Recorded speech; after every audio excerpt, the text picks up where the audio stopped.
Hey guys, it's Michael and welcome to another regular guitar review on the channel. Since I've been doing a lot of Gonzo reviews lately, I decided I would do just a normal review on this fantastic red shred machine, which is made by a company you may not associate with shred guitars. Yep, it's a Gibson, it's called the M3, and now let's take a look at how it was conceived. So I know what you're all thinking. Hey Michael, why would Gibson make something like this when they're known for the Les Paul, the SG, the Firebird, the Explorer, the Flying V? Well, to understand why Gibson made this, we have to go back about 30 years or so. In the 80s, the advent of heavy metal and shred guitar meant more players were turning towards guitars like the Ibanez RG or the Yamaha Pacifica, collectively known as Super Strats, for higher performance components and better capability for their faster playing. This left legacy brands like Gibson and Fender struggling, and eventually they all jumped on the Super Strat bandwagon. Fender had the HM Strat, for example, which is best left for a video of its own, while Gibson made guitars like the U2, no, not that U2, the US1 and the Q series, the Victory, and finally, this right here, the M3. The M3 differed from Gibson's other Super Strats with a slightly more offset body that kind of resembles the modern ESP Horizon 3, as you can see here, an HSH pickup layout, and a locking tremolo. Okay, so I made a few mistakes while trying to do the specs to camera, and I decided to scrap that part of the video. So enjoy some B-roll footage while I read the specs off in voiceover now. The M3 has a poplar body, which is a departure from Gibson's usual choice of mahogany, and a maple neck and fretboard. Again, a departure from the typical Gibson mahogany neck and rosewood or ebony fingerboard. And a reverse Explorer headstock with 6 Gibson-branded tuners on the back. The guitar has a 25.5-inch scale length with 24 medium frets, and these really cool arrowhead inlays, which are definitely a departure from Gibson's typical blocks or trapezoids. Note width is 43 millimeters. The two humbucker pickers are Gibson's typical 496R in the neck and 500T in the bridge, while the single coil in the middle is Gibson's NSX single coil pickup. And having raced the Acura NSX in the original Gran Turismo video game, I definitely approve of Gibson calling their single coil the NSX. The remaining electronics are a master volume and a master tone, a 5-way pickup selector switch, and a mode position toggle switch. The two modes this switch goes between really helps the M3 to stand out among other Super Strats of the time, and even today. In mode 1, the guitar is wired up basically like a Fender Stratocaster, with 3 single coils and a 5-way switch. So in mode 1, position 1 is bridge single coil, position 2 is middle and bridge single coils in parallel, position 3 is middle single coil on its own, position 4 is the middle and the neck single coils together in parallel, and finally position 5 is just the neck single coil. In mode 2, the two humbuckers are activated, as are the two special settings. In mode 2, position 1 is bridge humbucker, position 2 is both humbuckers, position 3 is neck humbucker on its own, then position 4 is the neck humbucker with all the tone rolled off, which is known as the jazz sound, as you'll hear in a second, and finally position 5 is a standby or bypass mode, meaning the guitar is silenced in that position, which is handy if you want to tune up real quick or just silence the guitar between songs. Another departure from Gibson's typical construction is the bridge. The M3 features a Schaller licensed locking Floyd Rose tremolo, which is typically a floating bridge, but when I bought this M3, it was set up to be just dive bomb only, like Eddie Van Halen set up his Floyd Roses. That's fine by me, but I'm pretty sure it's pretty easy to reverse if I wanted to make it a floating bridge, make the bar go up as well as down. Gibson made several versions of the M3 from 1991 until 1996. The M3 Standard, the M3 Deluxe, the M3H Standard, which only had 2 humbuckers, and finally, only in 1997, the Gibson M3 All-American. The M3 All-American differed in that it had 3 humbucker pickups, Steinberger gearless tuners, and a pointier headstock with a Gibson Firebird-like truss rod cover. It also liked the 2-position mode selector switch, and supposedly was only available in wine red or ebony. The M3 Standard came in either natural, ebony, translucent red, candy apple red like this one, alpine white, or translucent amber. Whereas the M3 Deluxe was only finished in antique natural because of Gibson's decision to use maple, poplar, and walnut in the body, and it's quite a sight to behold. The M3H Standard only had the 2 humbuckers, the 496R and the 500T, and lacked the 2-position mode selector, and the typical Gibson 3-way toggle switch compared to the 5-way Strat-style blade switch, although it still retained the Floyd Rose and the reverse Explorer headstock. This particular M3 is a standard model from 1991, the first year of production, and as you can see this little badge, it appears to be a custom shop model, possibly a little rarer than others. Finished in candy apple red, and like most of the M3s, it has the HSH pickup layout with the Gibson licensed Floyd Rose tremolo, a master volume and a master tone, a 5-way pickup selector switch, and the 2-way mode selector switch. Now that we run through the backstory and the specs of the guitar, let's hear how it sounds clean and distorted in both modes.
as you can hear, the M3 is one of the few Gibsons that's actually designed for speed and for shredding. So now you might be wondering, well, Michael, why did the M3 fail? If it sounds and plays that good, there has to be a reason why it failed. and indeed there is. First off, going back to the 80s and all the other Gibson Super Strats, like the U2, the US1, the Victory, and everything. In the 80s, most players knew Gibson for the Les Paul, the SG, the Flying V, the Explorer, the Firebird, the 335, and all their various acoustics. So to see a Super Strat from them was just mind-boggling.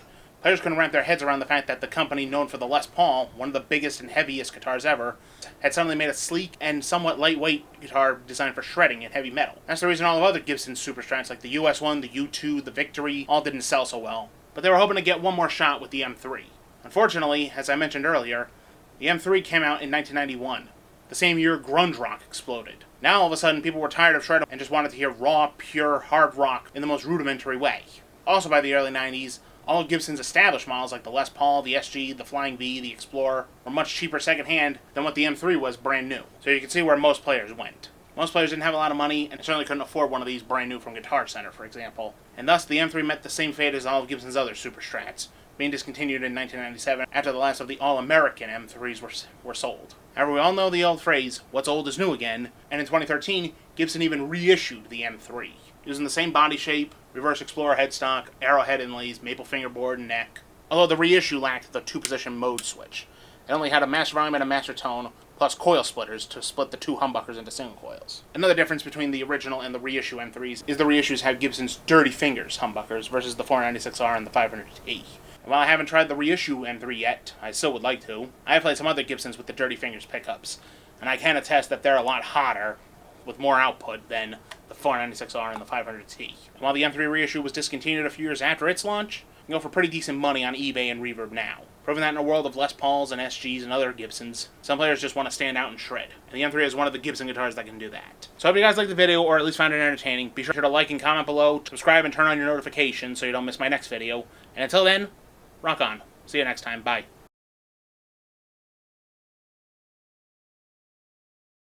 The Gibson Light with the licensed Floyd Rose tremolo. This particular one, I believe, is an M1's. It's M3, not M1. So now that we've run through some background, so now that we've run through some backstory and some specs talk, from the Victory to the S1, not the S1. I have the hiccups now. Ah, crud.